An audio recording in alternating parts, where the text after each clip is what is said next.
വാണിജ്യ വ്യവസായ നിയമത്തിലെ ഭേദഗതിയിലൂടെ സംസ്ഥാനത്ത് ചെറുകിട വ്യാപാരികളോട് സർക്കാർ കാട്ടുന്നത് കടുത്ത അനീതിയാണെന്ന് വ്യാപാരി സമൂഹം.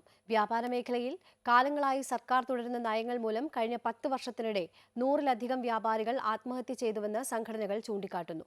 ലക്ഷങ്ങളുടെ ബാധ്യത വരുന്ന വാറ്റ് നോട്ടീസ്, മാലിന്യ സംസ്കരണം, കെട്ടിട നികുതി ഉൾപ്പെടെയുള്ള വിഷയങ്ങൾ ഉയർത്തി സർക്കാരിനെതിരെ പ്രത്യക്ഷ സമരത്തിനൊരുങ്ങുകയാണ് വ്യാപാരി വ്യവസായി ഏകോപന സമിതി.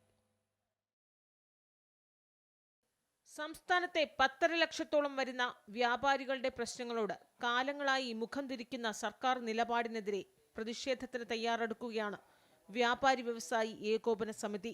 GST നിലവിൽ വന്ന് 5 വർഷം പിന്നിട്ടിട്ടും പഴയ വാറ്റ് അസസ്മെന്റ് എന്ന പേരിൽ ലക്ഷങ്ങളുടെ കുടിശ്ശികയാണ് ചെറുകിട വ്യാപാരികളുടെ മേൽ സർക്കാർ ചുമത്തുന്നത്.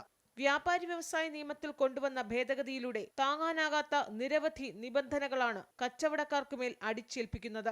വ്യാപാര സ്ഥാപനങ്ങളിൽ 3 പിന്നുകൾ സ്ഥാപിക്കണമെന്നും അതിനോടനുബന്ധിച്ച് ടോയ്ലറ്റ് സംവിധാനം ഉണ്ടാകണമെന്നും അത് പൊതുസമൂഹത്തിന് മുഴുവനായി ഉപയോഗിക്കാനുള്ള അവസരം ഒരുക്കണം എന്നുള്ള ഒരു നിർദ്ദേശമാണ് മുന്നോട്ട് വച്ചിരിക്കുന്നത് ഗവൺമെൻറ്. അല്ലാത്ത പക്ഷം വലിയ പെനാൽറ്റിയാണ് വ്യാപാര സ്ഥാപനത്തിൽ ഉണ്ടാകാൻ പോകുന്നത്. നമുക്കറിയാം, ഒരു 100-150 സ്ക്വയർ ഫീറ്റുള്ള ഒരു ചെറുകിട വ്യാപാരി ഒരു കാരണവശാലും പബ്ലിക് ടോയ്ലറ്റ് ആക്കാൻ ആ സ്ഥാപനത്തെ നടത്താൻ പറ്റില്ല. അവർക്ക് പോലും ടോയ്ലറ്റ് സംവിധാനം ഇല്ലാത്തിടത്ത് പബ്ലിക് ടോയ്ലറ്റായി ചെറുകിട വ്യാപാര സ്ഥാപനം മാറ്റണമെന്ന് പറഞ്ഞാൽ അത് അനുവദിച്ചു കൊടുക്കാൻ പറ്റില്ല, അത് അംഗീകരിക്കാൻ പറ്റില്ല. കുത്തക മുതലാളിമാർക്ക് അനുകൂലമായി നിലപാടുകൾ സ്വീകരിക്കുന്ന സർക്കാർ ചെറുകിട കച്ചവടക്കാരോട് കാട്ടുന്നത് കടുത്ത അനീതിയാണെന്ന് വ്യാപാരികൾ ആരോപിക്കുന്നു. കടബാധ്യത താങ്ങാനാകാതെ കഴിഞ്ഞ 10 വർഷത്തിനിടെ 100-ലധികം വ്യാപാരികൾ സംസ്ഥാനത്ത് ആത്മഹത്യ ചെയ്തുവെന്നും സംഘടനകൾ ചൂണ്ടിക്കാട്ടുന്നു. പ്ലാസ്റ്റിക് നിരോധനം ചെറുകിട വ്യാപാരികളെ മാത്രമാണ് ബാധിക്കുന്നത്. വലിയ കോർപ്പറേറ്റുകൾ ഇറക്കുന്ന, ഗവൺമെൻറ് ഇറക്കുന്ന സാധന ഐറ്റങ്ങളിലൊക്കെ തന്നെ പ്ലാസ്റ്റിക് ഉപയോഗിക്കാം. അതിനൊന്നും ഒരു തടസ്സമില്ല.